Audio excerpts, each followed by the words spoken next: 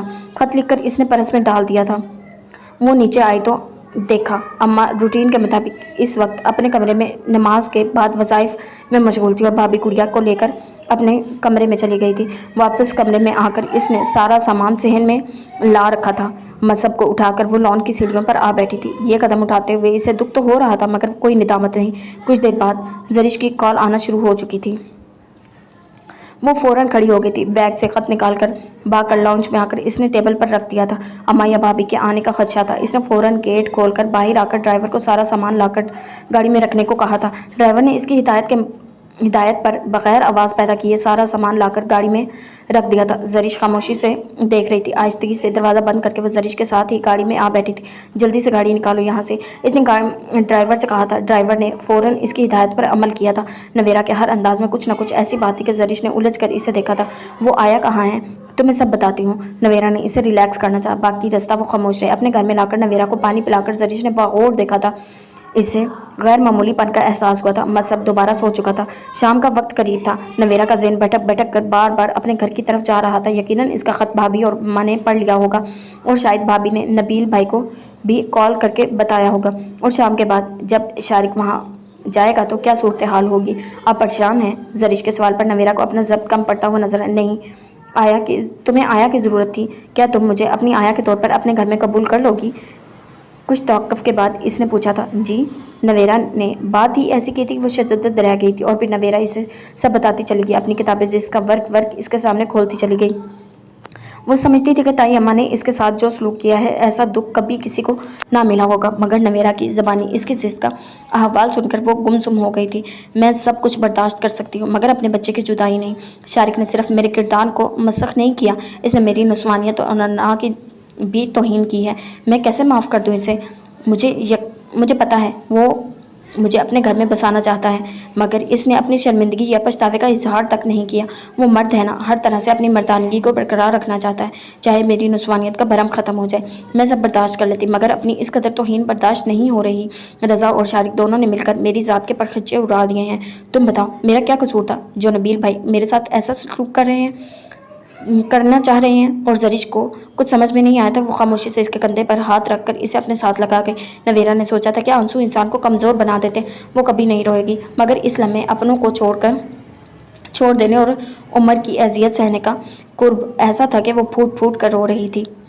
کیسرا آپا کے ہاں آ کر جب طاہرہ بیگم کے اندر اتنی ہمت نہ ہو سکی کہ ان کو اپنی آمد کا سبب بتا سکیں، بس اتنا ہی کہا کہ فرا کے رشتے کی وجہ سے کچھ ناچاکی ہو گئی ہے، جس پر انہوں نے خوش ہو کر کہا کہ اچھا کیا ہے سعید احمد، دوسروں کو مسلسل اپنی ناراضگی اور راضی نہ ہونے کا احساس دلاتی رہو۔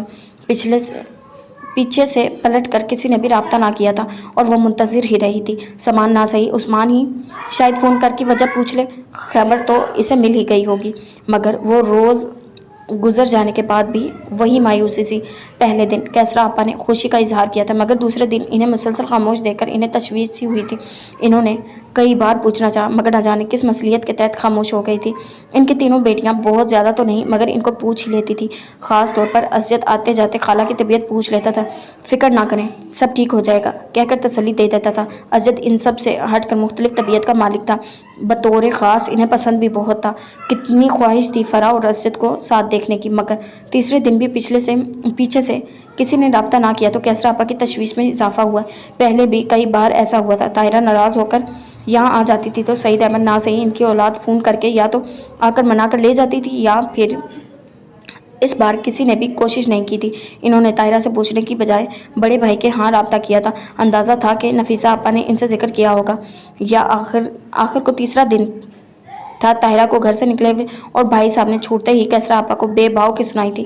طاہرہ کی ساری زندگی کے بربادی کا ذمہ دار انہیں ٹھہراتے غم و غصے سے فون بند کر دیا تھا۔ انہیں اندازہ ہوا کہ اس دفعہ صورتحال خاصی سنگین ہے۔ ساتھ میں غصہ بھی آیا کہ تیسرا دن ہے طاہرہ کو آئے، مگر منہ سے بھاپ تک نہیں نکلنے دی۔ بھائی صاحب نے فون کیا ہے، پتہ چلا ہے سعید احمد کا گھر ہمیشہ کے لیے چھوڑ آئی ہو۔ وہ لاؤنج میں بیٹھی نہ جانے کن خیالوں میں غرق تھی کہ آتے ہی اس سوال پر چونک کر کیسرا آپا کو دیکھا تھا۔ چلے اچھی بات ہے، آپا کو خود ہی خبر ہو گئی، انہوں نے دل میں کہا، اور پھر خاموشی سے سر جھکا لیا۔ کیسرا آپا کا غصہ ایک دم بڑھا تھا۔ خاموش بیٹھنے سے کوئی حل نہیں نکلنے والا، مجھے ساری بات بتاؤ۔ ادھر نفیسہ آپا سارے بھائیوں اور بہن کو میرے خلاف کرنے میں جت گئی ہیں، ساری عمر گزار دی، مگر عقل نہیں آئی تمہیں۔ تیسرا دن ہے آئے ہوئے اور زبان سے ایک لفظ نہیں نکالا تو کیا کرتی؟ وہاں اب ہے کیا؟ میری ساری عمر پھونک دی اس پتھر کو موم کرنے میں، مگر اس پر کسی بات کا اثر نہیں ہوتا۔ ساری عمر نہ کردہ گناہوں کی سزا جھیلی ہے میں نے۔ وہ ایک دم پھٹ پڑی تھی۔ نہ کردہ تو نہ کہو، ان کا انداز ایسا تھا۔ طاہرہ بیگم ایک دم چپ ہو گئی تھی۔ آپا، انہوں نے فوراً بہن کو ٹوکا، آپ جانتی ہیں سعید احمد کے ساتھ میں کس قدر مخلص تھی، وہ سب کم عمری کی حماقت تھی، دل سے میں نے ان کی نہ صرف عزت کی تھی بلکہ محبت بھی کی تھی ان سے۔ ہاں تو جواب میں اس ناقدر شخص نے کیا دیا تمہیں؟ میں تو اب بھی کہتی ہوں شائستہ کا جادو تھا اس پر، اس کی کہی سنی ساری عمر تمہاری تو سچی بات پر بھی اس نے اعتبار نہیں کیا، انہوں نے زخموں پر مزید نمک چھڑک دیا تھا۔ آپا، میں تنگ آ چکی ہوں اس اذیت سے، اب برداشت نہیں ہوتا۔ کتنی خواہش تھی فرا اور اسجد کے لیے میری، یہ بات صرف سیدھی کیسرا آپا کے دل پر جا لگی تھی۔ اب کیا بات ہوئی تھی؟ انہوں نے پوچھا تو طاہرہ بیگم نے سارا قصہ کہہ سنایا۔ اس روز کی چیخ چیخ سے بیزار ہو چکی ہوں میں، برداشت کی بھی کوئی حد ہوتی ہے آپا، آپ اچھی طرح جانتی ہیں مجھے کبھی بھی روپے پیسے کا لالچ نہیں رہا۔ ہر بار وہ شخص یہی الزام دیتا ہے کہ میں پیسہ آپ پر لٹا رہی ہوں۔ آپا اب تو وہ صاف الفاظ میں جتانے لگ گیا ہے کہ مجھے صرف